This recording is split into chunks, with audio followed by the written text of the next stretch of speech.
Hey guys, tonight we're stepping into a moment of history where revolution tasted like stale bread, justice wore too many wigs, and enthusiasm was mandatory by law. Welcome to your first day as one of the earliest French revolutionaries.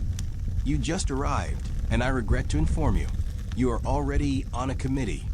So, before you get comfortable, take a moment to like the video and subscribe, but only if you genuinely enjoy what I do here. And tell me in the comments, what city are you in, and what time is it where you are? I love knowing when and where you're listening. Now dim the lights, maybe turn on a fan for that soft background hum, and let's ease into tonight's journey together. Our Chrome extension allows you to listen to web pages, Google Docs, online Kindle books, and emails directly from the browser. Add it to Chrome for free. You don't remember how exactly you got here. 1 minute you were nibbling on a croissant in 2025, and the next you're blinking in the sunlight of 1793 Paris, wearing slightly itchy linen and standing between two men enthusiastically arguing about whether prison uniforms should include feathers. Your boots are dusty, your hair smells faintly of goat, and your name has apparently been entered into some sort of revolutionary registry. A cheerful woman in a patched red scarf greets you with a clipboard and says, "You're just in time. We need you in the Friendship Committee." You blink. Friendship. What? She smiles. It's like a welcome committee. But we also design punishments. You are now 32% sure this is a dream or a prank. You are handed a sash. It reads, Revolutionary Citizen. The first task of the day, attend your first meeting. You walk through the city's winding alleys. Every corner plastered with hand-painted slogans like freedom is not optional, and hang the monarchy, but keep the tailoring. Someone hands you a turnip and says, solidarity snack, and vanishes into the crowd. The meeting is held in what looks like an abandoned wine cellar, converted into a brainstorming bunker. At the door, someone checks your shoelaces for hidden monarchist sympathies. You pass, barely. Inside, a dozen or so citizens sit around a splintered wooden table, surrounded by scrolls, inkpots, and 3 chickens. One of the chickens is wearing a tiny tricolor ribbon. A man with wild eyes and a powdered wig made entirely of straw slams the table. Comrades, today we decide what counts as insufficiently passionate posture. You sit down slowly. You're not sure how to hold your arms anymore. The woman beside you whispers, "Don't slouch." They'll think you're nostalgic. Someone claps too hard. Everyone stares. The clapper apologizes and is reassigned to the Bread Fairness Subcommittee. You write a note in your mind. Applause volume equals career risk. The discussion moves fast. New crimes are proposed. Unrevolutionary sneezing. To lukewarm patriotism. Walking too aristocratically in public parks. Then they ask for new members to suggest something. You try to look busy, but someone already pointed at you. The new guy, a voice says, "What should we add?" Your mind races. What would be harmless enough to sound useful, but not dangerous?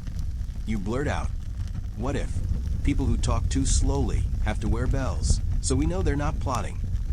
Silence. Then laughter. Then nodding. A woman scribbles it down on a scroll titled, Passive Subversion Countermeasures. You just made your first official contribution to the revolution. Congrats. You are now 47% more suspicious of yourself. The rest of the meeting is a blur of outrageous suggestions and intense eye contact. You nod a lot. You hum occasionally. You avoid saying the word, probably. At the end of the meeting, you are handed a welcome scroll, a satchel full of symbolic turnip seeds, and a leaflet titled, "So you're in a revolutionary committee, what now?" It includes tips like, smile, but not too nostalgically. Don't overuse liberté in small talk. Avoid lavender unless it's ironic. If accused, counter-accuse. And most importantly, if someone asks if you're a spy, laugh. But only briefly. You walk home with your head buzzing and your shoes slightly squeaking. Uh-oh. That evening, In your tiny shared room above the Herbal Vinegar Cooperative, you open your notebook and write. First day in revolutionary Paris. Assigned to Friendship Committee. Accidentally invented slow-talking bells. Witnessed chicken applause enforcement. Pretty sure I was almost accused of bourgeois laces. You blow out the candle. The air smells like turnips and fresh panic. You whisper to yourself, maybe tomorrow I'll just keep my mouth shut. Outside, someone yells. All committee members report to the hat color approval chamber. You roll over, face and pillow. Welcome to the revolution. The rooster crows. Which is weird, because you haven't seen a rooster all day, just a man with feathery shoulder pads and a very committed strut. You open your eyes slowly. Your hair is still attached. You pat your head. That's a win. But as you climb down the ladder from your sleeping loft, you notice something odd. People are staring at your hair. A little too long, a little too clean, a little too still attached to your head. You make it 2 blocks before someone yells, "Is that a ponytail?" You freeze. Then whisper to yourself, "I was just trying a rustic look." Someone else points. That's definitely a soft wave. Very pre-revolution. You walk faster. Today's task, avoid being mistaken for a hairstyle monarchist. This is harder than it sounds. You pass 3 new posters on your way to the committee pavilion. All curls are counter-revolutionary. Shave with solidarity. Don't let your bangs betray the cause. You pull your scarf up a little higher, trying to hide your very average, very unfortunate hair. At the pavilion, the air is tense. Someone is crying softly while a man in a robe sharpens a wooden comb. There's a sign-in table. A woman smiles too brightly and says, "Welcome to the People's Bureau of Visual Allegiance." You sign your name, or at least you sign something that kind of looks like it. Your hand is shaking. You're handed a mirror and a pamphlet. The mirror shows your reflection. The pamphlet says, "How revolutionary is your hair?" Page 1. Side part equals aristocracy. Center part equals indecisive. No part equals suspiciously strategic. Wig equals we need to talk. You glance around. A man with a shaved head is being cheered. Someone else is holding a basket of hair, other people's. You try to slip out. Too late. Someone grabs your shoulder and announces, "The citizen will now undergo style alignment." You are ushered into a small room filled with steam and judgment. A hair judge, yes, that's a real position, circles you with a measuring stick and a ruler. He mutters, a touch too volumized. You whisper, "I slept on straw." He frowns. Likely story. They ask you to justify your look. You panic. My hair represents the duality of revolutionary tension. The parting? It splits like society. The length? A symbol of the guillotine's mercy. And the frizz? The frizz is emotional unrest. Silence. Then a single clap. Then 3 more. Then, not bad. We'll still cut it. But you may keep a certificate. You are given a ribbon labeled ideologically transitional hair, and also a hat, a very large one. It's called a modesty bonnet. It covers almost everything but your ears and doubt. You leave the bureau with your head lower than usual, also because the hat's kind of heavy. Back on the street, you pass a mobile haircut station. A child is getting a revolutionary mohawk while eating cabbage soup. You hear 2 older women whisper. They say if your hair falls on the wrong floorboard, it can curse the Republic. You nod politely. Back at your room, you sit in front of the cracked mirror and evaluate your new silhouette. You whisper, "I look like a turnip going to confession." You write in your notebook, "Survived Visual Allegiance Review. Hair equals acceptable-ish. Received certificate and emergency bonnet. Invented frizz as resistance theory. Possible turnip resemblance confirmed." You place the ribbon in your bag with the others. Your scalp tingles, possibly from nerves, possibly from steam trauma. That night, you dream of scissors chasing you through the streets. You wake up at midnight to the sound of loud knocking. A voice yells through the door. Tomorrow is hat rotation day. Everyone to the plaza by sunrise. You curl into your blanket and whisper, maybe if I shave my head in my sleep, they'll promote me.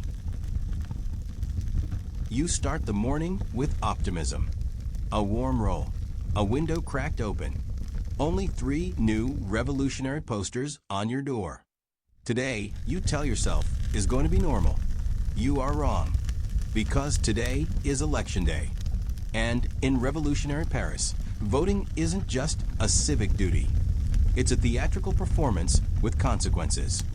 You stroll toward the voting pavilion, whistling the opening notes of La Marseillaise and practicing your best I care about democracy face. At the corner, a man is shouting. Voting is the heartbeat of liberty. He's standing on an actual heart-shaped platform made of bread. That feels symbolic and also unsanitary. At the entrance to the polling tent, a woman in red robes checks your documents. You hand her your citizen badge, your emotional sincerity slip, and a coupon for revolutionary soup. She eyes you. You haven't voted before, have you? You admit the truth. First time. She marks your forehead with ink. Fresh participant. Inside the tent is dramatic. Silk banners hang from the ceiling. One reads, "A hesitation is a betrayal." You're handed a wooden coin and guided to 2 boxes. One labeled yes, the other labeled yes, with passion. A man whispers behind you, "I heard someone once said maybe." They haven't been seen since. You approach the boxes. Your hand trembles. You pick the box on the left. You drop the coin. It makes a sound like guilt. Someone nearby squints at you. A scribe writes something down. You walk away slowly, too slowly. Hesitant stride, someone murmurs. You try to speed up. Now he's running from accountability, someone else says. You stop entirely. Now he's obstructing democratic flow. You crouch down and pretend to tie your boot. A judge appears. Citizen, do you have something to hide under there? You blink. Only a blister? You are handed a notice. Referred to the Bureau of Participation Compliance. You whisper, "No." They whisper back, "Yes." You are escorted to a side tent labeled Democracy Correction Chamber. Inside are several chairs, none of them comfortable. You sit on one made of loosely woven rope.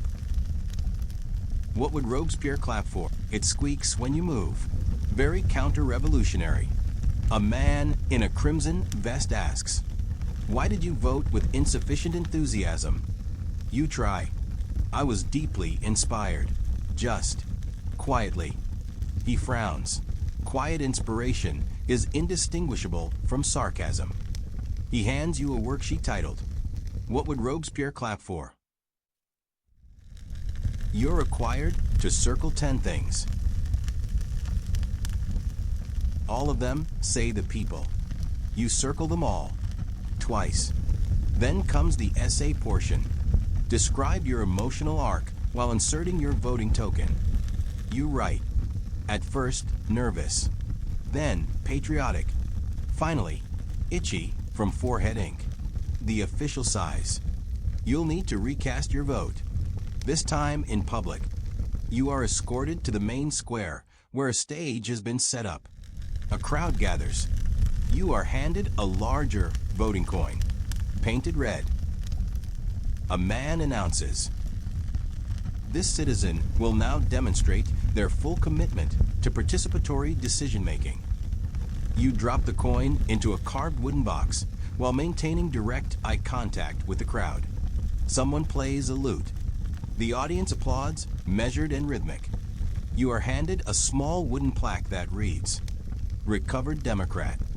Back at home, you place the plaque next to your moderately expressive ribbon and your spiritually humble shoe rhetoric badge. Your shelf now looks like it belongs to a motivational speaker who got lost in the 18th century. You write in your notebook, voted twice. First time not enthusiastic enough. Second time involved lute music. Suspected of hesitating. Survived emotional arc essay. You sigh and blow out the candle. Outside your window, someone walks by yelling. Tomorrow's workshop. Slogan chanting with authentic conviction. You groan into your blanket.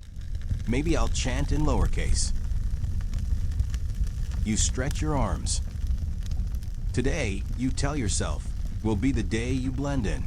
You will not clap too early. You will not clap too late. You will clap the perfect amount. This proves difficult. You arrive at the National Assembly building, a former opera house, now repurposed for political overacting. Inside, stone columns support banners that read, "Clarity through choreographed applause." Volume is not virtue. Hand enthusiasm must be state-calibrated. You clutch your new handbook. Clapping, a citizen's guide to measured zeal. You studied it last night. You memorized the chart. 1 clap equals passive. 2 claps equals polite. 3 claps equals suspiciously dramatic. 4 equals possible counter-revolutionary mockery disguised as zeal. You take your seat. Wooden, uncomfortable, emotionally judgmental. A speaker takes the stage. He adjusts his cuffs with the grace of someone who has rehearsed for this his entire life.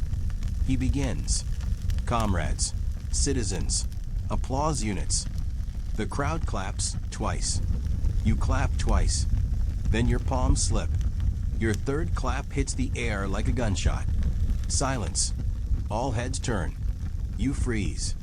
Then slowly raise your hand and say, "That was a hand cramp of solidarity." Someone writes something down. A woman in a blue sash approaches. "Citizen, please accompany me for palm calibration." You are led through a curtain into a side chamber labeled Reactive Gesture Reassessment Room. Inside are chairs, diagrams, and a wooden dummy with overly detailed hands. You are asked to demonstrate 3 types of claps. Polite alignment, moderate approval, non-sarcastic consensus echo. You try your best. But your right hand makes a little pop sound on the third clap. The woman raises an eyebrow. Too much wrist action. Could be interpreted as emotional overreach. She hands you a scroll. Temporary relocation to clapping rehabilitation circle. You are now part of a focus group. 12 people sit in a circle, practicing expressionless applause under the supervision of a man named Gerald. Gerald claps like a ghost with regrets. He demonstrates the silent enthusiasm method. Hands raise. Palms hover. No actual contact. You mimic him. It feels hollow. Which is the point? During break, a man beside you whispers, "I once accidentally gave a standing ovation. I had to paint revolutionary slogans on 200 turnips." You nod. "I once clapped 3 times. He gasps. The group stares. Reckless, someone murmurs. Eventually, you're cleared to return. You are assigned an official title. Applause Sensitivity Steward Grade D. Your job is to sit in assemblies and track suspicious hands. At your first shift, a delegate claps slightly off rhythm. You log it in your book. You feel horrible, but also slightly respected. You head home late, your palms aching from overanalysis. A boy passes you a flyer. You read. Too much passion? You may be eligible for overseas recalibration. You stop. Overseas. He nods. We call it reflective relocation. It's mostly cliffs and goats. You keep walking. Back in your attic, you sit in the dark, notebook in your lap. You write. Clapped wrong. Entered palm correction circle. Met Gerald. AM, now a steward of clapping balance. May be sent to goat-infested cliff region, if not careful. You close the notebook, then reach under your pillow and gently clap once. Not too soft, not too loud, just enough. From the hallway, a voice calls out, "Who just clapped?" You blow out the candle. "I regret everything. You just wanted a drink."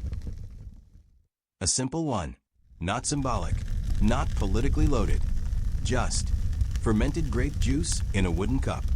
But in revolutionary Paris, nothing is just anything. You were thirsty. You were handed a cup. You drank. Now you are being interrogated. The man across the table wears a sash that reads, "Beverage Integrity Marshal." He also wears 3 monocles, none of which are over his eyes. He taps his feather quill and says, "Do you know whose cup that was?" You shrug. No one said anything. He slams the table. That was a Jacobin's herbal cordial, his favorite blend, a symbol of unity and digestive health. You blink. You drank symbolic licorice without authorization. You try to explain, "I was parched." He waves a scroll in the air. Parched is not a legal defense. You are handed parchment. At the top, violation, consuming political liquids without alignment declaration.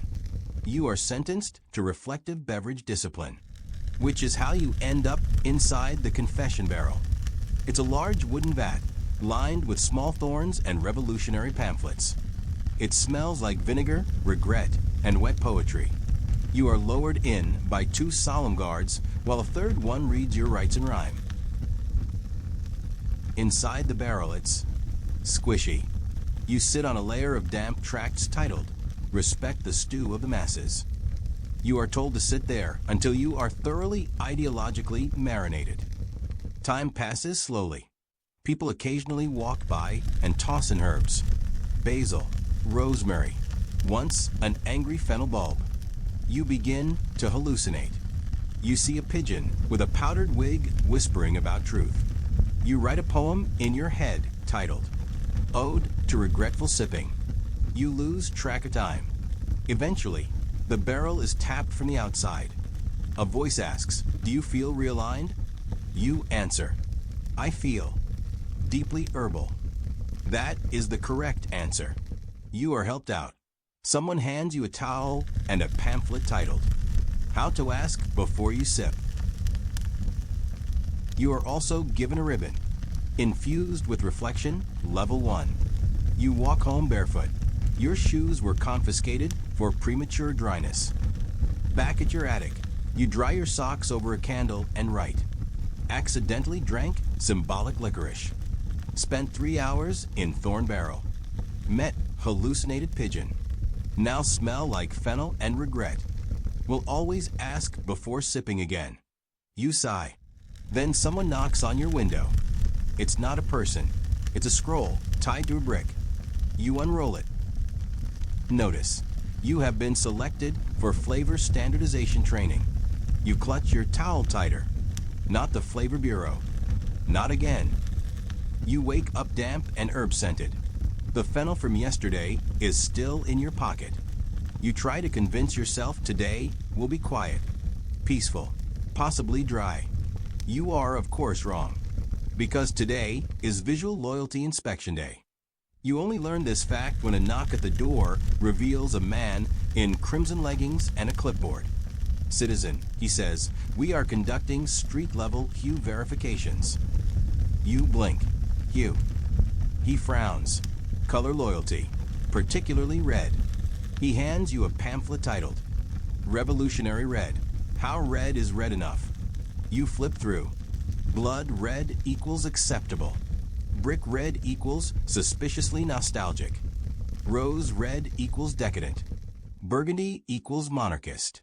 Pink equals what even is that? You look down at your clothes. Gray-blue waistcoat. Faded brown trousers. You resemble a confused librarian. The inspector gasps. "No red." You stammer. "I have a scarf." You pull out a crumpled piece of cloth from your bag. It might once have been red. Now it looks more cranberry in shadow. He clutches his pearls, metaphorical. but you feel them rattle. You'll have to come with me. You are escorted to the Department of Revolutionary Style Expression. The building is painted entirely in various tones of red. There are guards and fabric swatches, and 3 people sobbing quietly because their socks weren't passionate enough. You are guided to a wardrobe evaluation chamber. A woman in a flamingo-shaped hat gestures at you. Undress, then redress. You have 3 minutes. You panic. You are shown a rack of clothing. It's all red, but not all the right red. You try a deep scarlet tunic. Someone shakes their head. Too confident. You try rust red. Too rural. You reach for wine red. Sirens go off. Finally, you grab something labeled regulated crimson no. For inch and hope for the best. You step out. Everyone stares. A child gasps, "That's medium revolutionary." A judge nods slowly. You are handed a ribbon, visually aligned. Then someone hands you a mirror. You look like a cranberry at a funeral. Then there's the enthusiasm test. You are placed in front of a large red canvas and asked to explain how your outfit represents revolutionary fervor without invoking individualism, fashion, or historical irony. You speak. My tunic flows with the pulse of progress. The folds, collective effort. The shade, born from shared suffering. The stitching, a metaphor for interwoven destiny. Someone faints from approval. You are promoted to Tier 2 hue contributor. You are now allowed to wear a single accessory, not in red, as long as it's beige and registered. You choose a beige pocket rock. It has no function. That's how they know it's safe. On the way out, you pass a man in blue. He is being surrounded. You do not look. You walk home in stiff crimson linen. Back at the attic, you write, "Survived hue inspection. Changed clothes 4 times. Described folds as political. Now own government-approved rock. May never wear blue again." You place the ribbon beside your other tokens. You lie on your straw mattress and mutter, "I miss gray." Then, as you close your eyes, someone slides a scroll under your door. You unroll it. You have been selected for the Repentant Poetry Initiative. Please begin rhyming immediately. You groan. You reach for your beige rock. It doesn't help. The scroll says, "Repent in rhyme or reflect in exile." That feels a bit dramatic. But then again, this is a city where a man was recently exiled for using adjectives considered too nostalgic. You sit at your desk. A candle flickers. Your beige pocket rock watches silently. You whisper, "Okay, I can write a poem. How hard could it be?" Answer, "Extremely." The instructions are clear. 10 stanzas minimum. Must be in couplets. May not use the word liberté more than once. Absolutely no use of metaphor unless accompanied by footnotes. All rhymes must be certified revolutionary. You panic. Your last experience with poetry involved doodling bad sonnets in a math notebook in 8th grade. Now, poetry is punishment. You write the title, "An Ode to Oversight." Then stare at the blank page for 45 minutes. You try. "I once believed in bread and stew, but now I'm told my socks must too." You hate it. You keep going. Eventually, after a long caffeine-free afternoon, you manage to assemble a stack of 10 wrinkled pages. You hand them in. A stern-looking man flips through them silently, making noises like HM, and Tiskin once, "Oh no." He stops at stanza 7. "What exactly do you mean by 'my conscience grows like moss'?" You blink. "That it's slow and green." He nods. "Acceptable, but be careful." You are told to wait in the reflection nook, a velvet curtain corner full of anxious poets holding sad scrolls. A woman whispers, "I tried to rhyme truth with tooth. They made me chew turnip leaves for an hour." Another says, "Someone used the word soul twice in one page." They're in the punishment tent now. You nod. Eventually, you are called. Your poem is accepted, with 6 citations required and a footnote explaining stanza 3's tone. You are handed a new ribbon, Poetic Compliance Level 1, and a voucher for a one-time metaphor amnesty, to be used only during state holidays.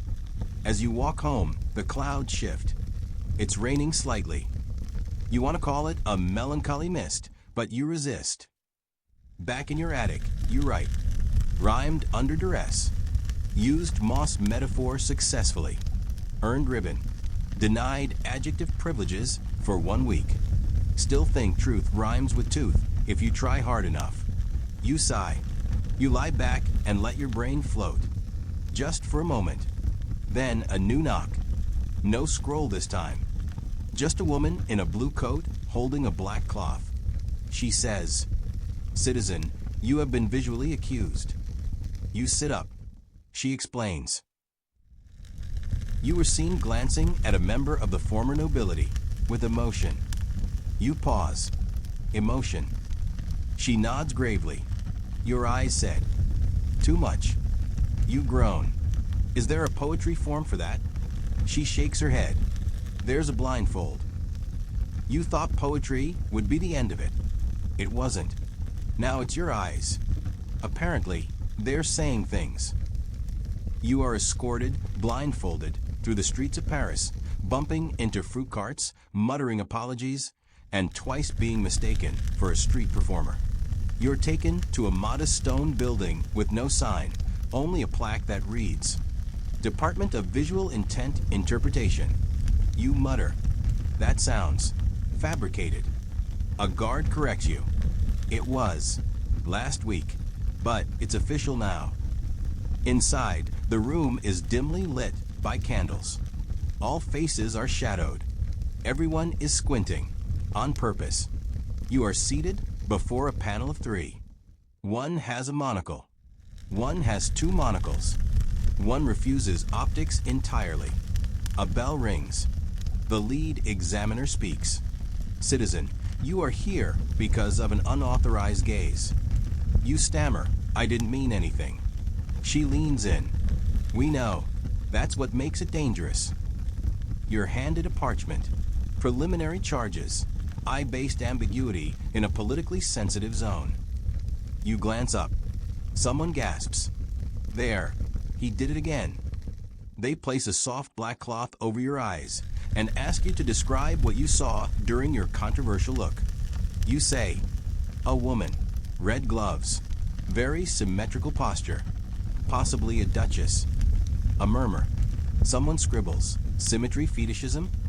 You are then guided to the line of sight reconstruction booth, where sticks, string, and small figurines are used to reenact your eye movement frame by frame. It looks like medieval laser tag. After 3 hours, the conclusion. Possibly wistful. Borderline romantic. Suspicion warranted. As punishment, you are issued a corrective accessory. The ocular neutrality veil. It's basically a thin black ribbon you must wear across your eyes in public, unless actively reading state documents. You are told. It's not a blindfold. It's a lens of humility.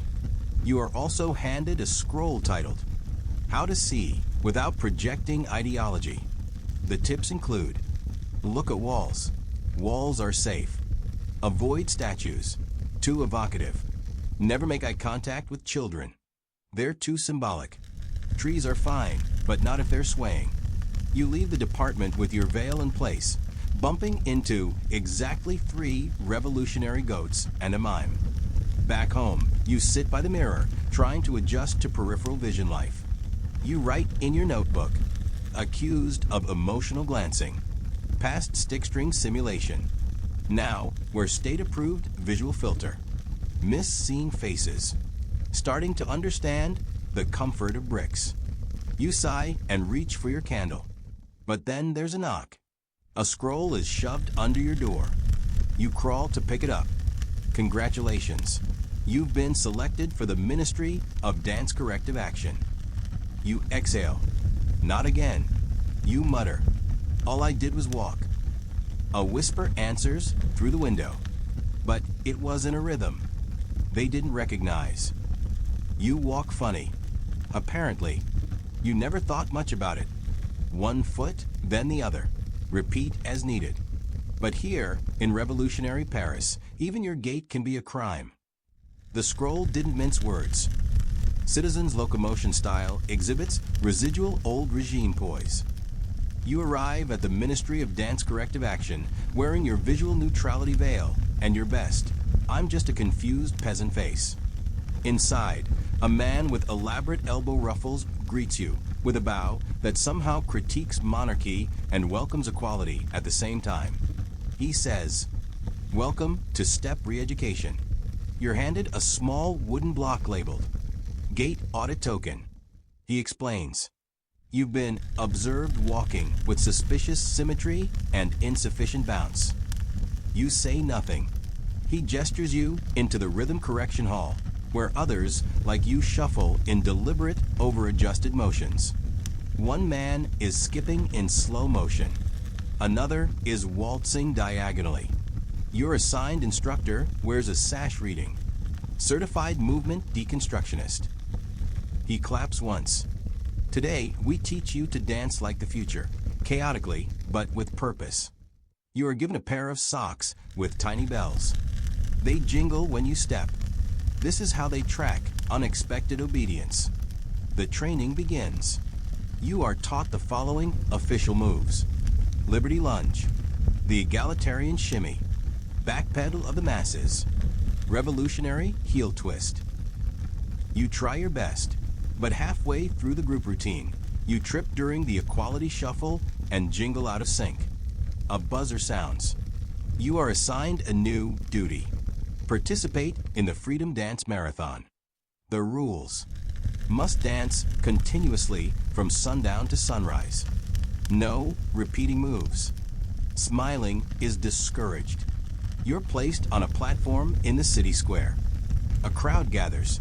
Someone begins to play an accordion ominously. The clock strikes sundown. You start with a safe jig, then a hesitant waltz, then desperation freestyle. You invent a move called the contrite crab, which involves sideways shuffling and apologetic eye contact. It gets applause. You are told that's suspicious. By hour 3, your arms are noodles. By hour 6, your feet are 2 rebellious bricks. At dawn, a bell rings. A man in crimson stripes announces, "The dancer has survived." You collapse. They give you a towel and a cup of lukewarm people's broth. You are awarded a ribbon, physically aligned level 1. It smells like feet and triumph. You limp home. You write in your notebook, "Walked wrong. Trained to walk worse. Invented 2 dance moves. Danced all night under watchful accordions. Earned my socks." You hang the ribbon beside the others. You close your eyes and think, "Maybe tomorrow I'll just roll everywhere." Then a whisper from your doorframe, "Tomorrow, bread consumption compliance begins." You pull the blanket over your head. Please, not the bread. You wake up hungry, which feels dangerous. You check the wall, no new posters. That's promising. You boil some water. You sit quietly. You chew nothing. You breathe like a law-abiding peasant. Then you remember, you have a bread voucher. You won it for minimalist civic clapping. It entitles you to 1 loaf of People's Equality bread, made from flour, salt, and ideological unity. You walk to the communal bakery. There's a line, of course. You try to look casual, not eager, not dismissive.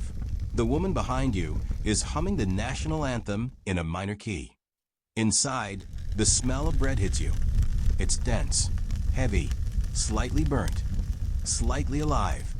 You receive your loaf, rectangular, identical to all other loaves, stamped with the official symbol, a raised fist holding a ladle. You nod your thanks. You exit, and you take a bite. You didn't mean to. You didn't plan to enjoy it, but you did. You chew 2 enthusiastically. A sound escaped your throat that could, if misinterpreted, be mistaken for pleasure. A passerby gasps. She yells, "Gluttony of the bourgeois." You try to explain. I was just very empty. Someone writes it down. A man in striped boots appears and asks for your mouth license. You don't have one. You are escorted to the Department of Culinary Decorum. Inside, a courtroom made of bread crates and sourdough benches. She sighs. We must. A woman bangs a baguette on a table. Citizen, do you deny savoring a regulated carbohydrate? You whisper, it was. Reflexive. She sighs. We must now assess the sincerity of your blandness. You are handed a bowl. Inside, soggy boiled pamphlets. You are told, this is your sentence. 7 days of contrition stew. You stare at it. The ingredients include pulp, printer ink, and sorrow. You take a sip. It tastes like yesterday's disappointment. You are then instructed to write a letter to the bread you disrespected. You try. Dear Equality Loaf, I bit you too boldly. I forgot to chew with reverence. I will never again seek crust-based comfort without permission. It is approved. You are handed a ribbon. Digestive discipline, level 2. You go home. You write in your notebook. Ate enthusiastically. Offended bread ethics. Consume boiled paper. Apologize to loaf. Rewarded with a ribbon that smells like yeast. You lie in bed. Your stomach grumbles. You're scared it's being too emotional. Then you hear it. Outside, a voice shouts. New alert. Smirking is now a form of passive mockery. You bury your face in your pillow. I don't even know how I feel anymore. A pause. Then you whisper, I just wanted a sandwich. You didn't mean to smile. It just happened. Maybe it was the absurdity of being forced to bow to a bread-shaped statue. Maybe it was the sight of someone dropping their emotional sincerity sash into a puddle. Maybe you're just tired. But you smiled. And in revolutionary Paris, smiling is evidence. The man standing next to you gasped. Then he leaned in, narrowed his eyes, and said the worst sentence imaginable. That smile lacked patriotic density. You tried to reply. It was more of a face spasm. Too late. A nearby steward snapped a finger. You were surrounded in seconds. A scroll was produced. A box was checked. And now you're here, at the Department of Facial Intent. The receptionist doesn't blink. Not once. You are handed a form titled Smile Index Declaration. The first question is, was your smile spontaneous, ironic, poetic, or subversively nostalgic? You check uncertain. The room gets quieter. You're guided into an evaluation chamber. A masked official points to a chair. Please smile. Naturally. You try. You really try. But when your lips move, something in your soul makes your left eyebrow lift. The official notes it instantly. That's a smirk. Weaponized ambiguity. You're asked to explain what emotion caused the smile. You say, I was remembering a joke. They say, history is not funny. You are assigned a neutralization mask, a linen covering for the lower half of your face, worn until the state deems your smile no longer metaphorically sharp. You are also sentenced to sincerity recalibration training. The workshop includes frown yoga, controlled blink therapy, exposure to extremely sincere portraits of potatoes. You sit in silence for hours, staring at root vegetables with no known opinions. You begin to question everything. By day's end, you are exhausted and emotionless. Perfect. You are handed a ribbon. Emotionally compliant, Class B. You are allowed to leave, but only after bowing without smirking. You pass. Back in your attic, you pour a glass of water, stare into it, and say to your reflection, this is who I am now. Then you write, smiled. Smiled wrong. Re-educated via frown yoga. Got a mouth mask and a ribbon. Potatoes now make me uneasy. You place the ribbon under your pillow. Then a knock. You freeze. A voice says, Citizen, report immediately to the Department of Silence Enforcement. You whisper, but I didn't say anything. A pause. Then the voice replies, exactly. You've been quiet, very quiet, mostly because saying things has historically gone poorly for you. But in revolutionary Paris, silence is not safety. It's suspicion. You're marched, without speaking, of course, to a windowless stone building. The sign reads, Department of Acoustic Intent. You don't say a word. You just nod. Apparently, that's phase 1 resistance. Inside, a man in a wool cloak says, Citizen, you've been accused of prolonged nonverbal neutrality. You try to respond, but he raises a finger. No talking. This is a listening environment. You sit down. A scroll is placed before you. Notice of suspected quietism. Below that, subcategories. Reflective rebellion. Passive defiance. Unvoiced elitism. Auditory apathy. You are assigned a seat in the silent evaluation room. It's just you and a large hourglass. A candle is lit. You're told to sit for 15 minutes without speaking, moving, blinking suspiciously, or emitting any sounds that could be construed as internal dialogue. You try, but your stomach growls at minute 4. Someone in the next room slams a bell. You are moved to stage 2 containment. Here, you sit at a table across from a man in a paper hat who stares at you for an unspecified amount of time. You are expected to maintain neutral face, but every second feels longer than the last. At minute 7, your left eye twitches. The man whispers. Unspoken sarcasm. You're handed a scroll of guidelines. How to be quiet without saying too much. Highlights include: do not press your lips too tightly. Avoid looking out windows. Breathing rhythm must remain non-poetic. Thoughtful nodding is considered semi-verbal betrayal. You are also given a passive voice recorder, a small wooden box worn around your neck that records ambient silence. If your silence becomes too emotionally charged, it squeaks. Yours squeaks. A lot. Finally, after hours of quiet tension, you're deemed moderately reintegrated. You're handed a ribbon. Cooperative silence, Tier 1. And a small potato with a tag reading. This is your conversational replacement. You walk home. You name the potato Maurice. Back in your attic, you write, stayed silent. Stayed wrong. Twitching is a crime. Issued a squeaky box. Adopted a root vegetable. You place Maurice on the windowsill. He says nothing. Perfect. You curl into your blanket. Then, another scroll. Slid under the door like it's too shy to knock. You unroll it. Alert. Unauthorized use of Latin detected in civic discourse. You frown. You whisper. Carpe diem? A gasp echoes from the hallway. He said it again. You said 2 words. That's all. 2 words whispered in the privacy of your attic. But walls in revolutionary Paris have ears. And occasionally, ears have informants. You said, Carpe diem. You were talking to your potato. But someone was listening.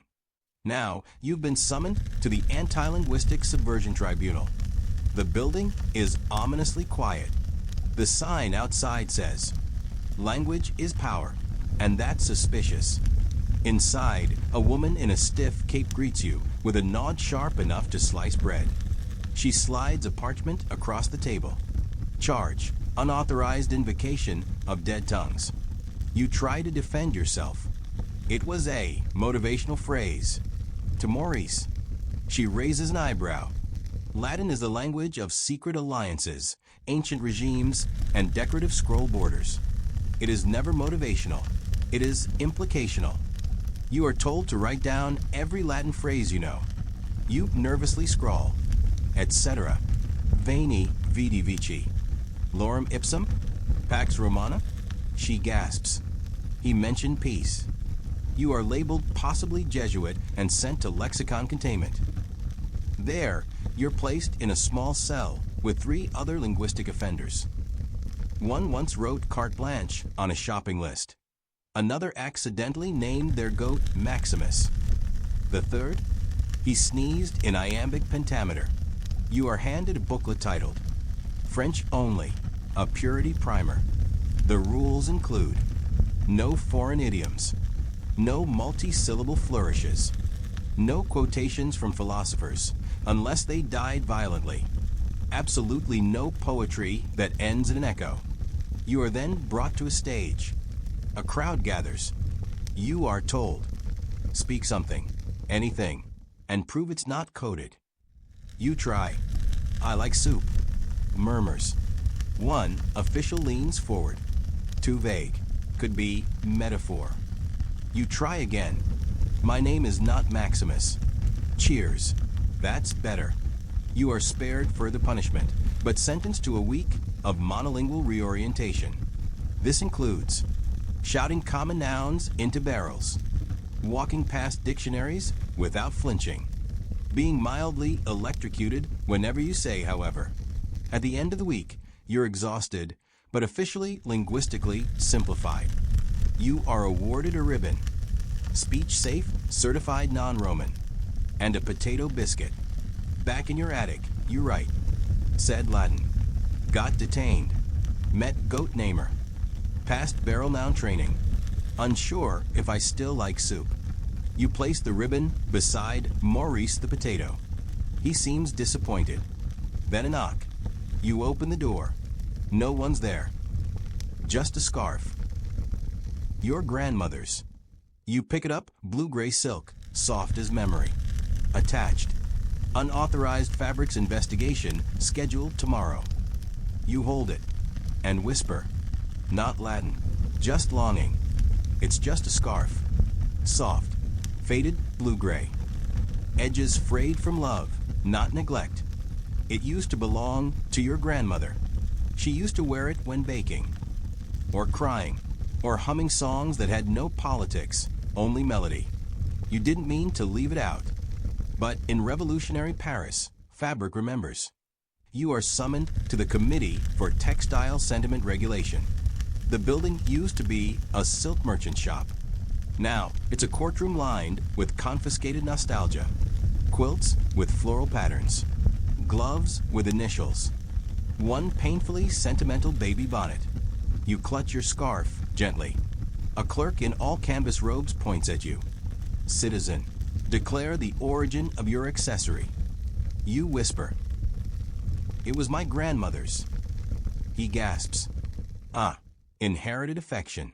Dangerous. You are handed parchment. Preliminary charges. Possession of unregulated fabric with emotional density. You are guided into the inspection loom, a large contraption that somehow combines bureaucratic intimidation with threat analysis. Your scarf is placed under a magnifying lens. The examiner hums. MMM, pre-revolution stitching pattern. Possibly pre-affectionate. You are asked to explain its symbolism. You say, it reminds me of baking bread without performance, of kindness without applause, of family that wasn't declared a faction. They nod, then sigh. That's the problem. You are sentenced to style re-education via fabric repurposing. Your punishment. You must wear your scarf every day for 7 days, but wrong. As a belt, a boot wrap, a dust cloth, a flag for non-flammable soup awareness. Each day a new misuse. They call this symbolic dissociation therapy. You call it grief. By day 4, your scarf smells like turnip broth and existential dread. But you endure. At the end, you are offered a choice. Burn the scarf publicly and be promoted to emotion-free textile tier 3. Seal it in a memory vault and never speak of it again. Transform it into a state-approved napkin. You choose napkin. They applaud your pragmatism. You are handed a ribbon. Accessory recontextualized level 1. And a form allowing low-emotion heirloom possession. Valid for 6 months. Back in your attic, you fold the scarf-turned napkin gently and place it beside Maurice. You write. Displayed contraband scarf. Completed symbolic dissociation. Chose utility over memory. Got a napkin. Still smells like her kitchen. You stare at the ceiling. Then whisper. She would have hated this. Then, of course, another scroll. Red ink. Too bold. Final notice.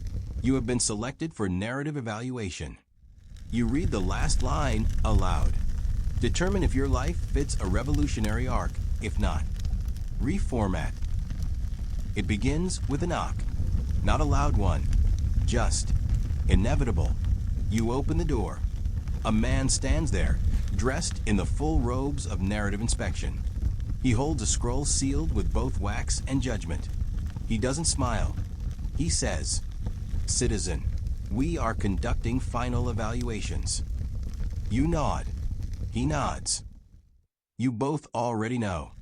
You're taken gently but firmly to the Bureau of Personal Plot Development, a marble building, though someone has scribbled "No Heroes Allowed" on the wall in red chalk. Inside, you sit at a small wooden desk. A single candle flickers. A feather quill awaits. Across from you, a woman in ash-colored robes flips through a file. It's your life. So far. She clears her throat. Your arc has been erratic. You nod. Too much compliance to be a rebel. Too much poetry to be pragmatic. Too many shoes. Too many ribbons. She leans forward. The revolution likes clear stories. You say nothing. She hands you a parchment. Final alignment questionnaire. Are you a symbol or a side character? The questions include: have you changed enough to be inspiring? Have you stayed confused enough to be relatable? Have you suffered? Do people remember you for something oddly specific? You write. I clapped at the wrong time. I invented a crab-like dance move. I apologized to Bread. She reads it. She nods. Then stands. We've decided. You brace yourself. She returns with a certificate. She presents it like a prize and a sentence. It reads, officially declared. Historical footnote, type 3, comic relief. You sign it. You're handed a final ribbon, functionally remembered, and a medal made of turnip. You leave the bureau. You walk home under a sky that has the decency to be quiet for once. Back in your attic, you sit beside Maurice, the potato. You hold your turnip medal. You place your certificate between your poetic compliance ribbon and your facial intent scroll. Then you write, completed arc. Not the hero. Not the villain. Definitely in the footnotes. That's enough. You lie down. You feel tired, but also oddly proud. You whisper, at least they'll remember I danced. Then, as your eyes begin to close, you hear a faint whisper through the open window. A child's voice reading aloud from a dusty book. And among the Revolution's strangest records, we find mention of a certain citizen who once wore soup on his head and accidentally rewrote the rules of applause. You smile. Gently. Just enough. And now, dear citizen, your scroll is complete. You've danced when you were told. Sat in barrels of regret. Spoken in rhyme to avoid exile. And questioned your own shoelaces twice. You clapped too much. Then not enough. You breathed on rhythm. You hesitated. You whispered Latin to a potato. But somehow, you made it. You are not a hero. You are not a villain. You are something far more durable. A curious little footnote in a loud, messy history. And that is quietly glorious. So now, let the banners fall. Let the ladles rest. Let the ribbons curl into drawers you never open again. You've done enough revolting for today. Close your eyes. Let your breathing slow. Let the silence be yours, not suspicious, not revolutionary, just yours. You are safe here, in this small, silly, perfect pocket of imaginary history. And as your mind drifts into sleep, May you dream of turnip medals, honest bread, and a day where no one checks your socks for ideology. Good night, comrade. You were exactly enough, just as you were.